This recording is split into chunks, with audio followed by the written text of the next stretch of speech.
ഇത് എൻ്റെ വീട്ടിൽ നിൽക്കുന്ന ഒരു തായ്ലൻഡ് പിങ്ക് പേരയുടെ ഒരു പ്ലാന്റാണ്. ഇതിനോടൊപ്പം തന്നെ ഒരു VNR നട്ടിരുന്നു, ഒരു ഡയമണ്ട് റെഡ് ഗുവയും നട്ടിരുന്നു. പക്ഷേ എൻ്റെ നോട്ടക്കുറവ് കൊണ്ടായിരിക്കുള്ളൂ മറ്റ് 2 പേരയ്ക്കും നഷ്ടപ്പെട്ടു പോയി. പക്ഷേ അങ്ങനെ ഒരു അവസ്ഥയിലും ഏറ്റവും കൂടുതൽ വളർച്ച കാണിച്ചൊരു പ്ലാന്റാണ് ഈ തായ്ലൻഡ് പിങ്ക് പേരയ്ക്ക. കുറേ പേര ഇതിന്മേൽ പൊട്ടിച്ചിട്ടുണ്ടായിരുന്നു. അപ്പോൾ ഇത് റിവ്യൂ എടുക്കാനായിട്ട് ഞാൻ പൊട്ടിക്കരുതെന്ന് പറഞ്ഞിട്ട് മാറ്റി നിർത്തിയൊരു പ്ലാന്റായിട്ട്. അപ്പോൾ നമുക്കൊന്ന് തുറന്ന് നോക്കാം. നല്ല വലുപ്പമുള്ളൊരു പേരയ്ക്കയാണ്, നമ്മുടെ ഒരു കയ്യിൽ ഒതുങ്ങാവുന്ന ഒരു പേരയ്ക്ക.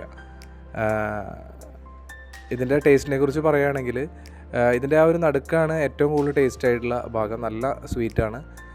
പുറമേക്ക് വരുന്തോറും ആ നടുക്കിലുള്ള പോർഷനെ അപേക്ഷിച്ച് കുറച്ച് സ്വീറ്റ്നെസ് കുറവാണ്, എങ്കിൽ തീർത്തും കുറവാണെന്നല്ല. പിന്നെ സീഡ്സിൻ്റെ കാര്യം പറയുകയാണെങ്കിൽ തീരെ ഇല്ല എന്നല്ല, വളരെ കുറച്ച് സീഡ്സ് മാത്രമേ ഉള്ളൂ. മറ്റു പേരകളൊക്കെ കമ്പയർ ചെയ്യുമ്പോൾ വളരെ കുറച്ച് സീഡ്സ് മാത്രമേ ഉള്ളൂ. പിന്നെ വളരെ ക്രിസ്പി ആയിട്ടുള്ള പേരയ്ക്കയാണ്, വളരെ ടേസ്റ്റാണ്. അപ്പോൾ നമ്മുടെ വീട്ടിൽ ഒരു പേര വയ്ക്കണം, നമ്മുടെ തൊടിയിലോ അല്ലെങ്കിൽ ചട്ടിയിലൊക്കെ ഒരു പേര തൈ വെക്കണമെന്നുണ്ടെങ്കിൽ ഫസ്റ്റ് പ്രിഫറൻസ് കൊടുക്കാൻ പറ്റിയിട്ടുള്ള ഒരു പേരയാണ് തായ്ലൻഡ് പിങ്ക് പേരയ്ക്ക.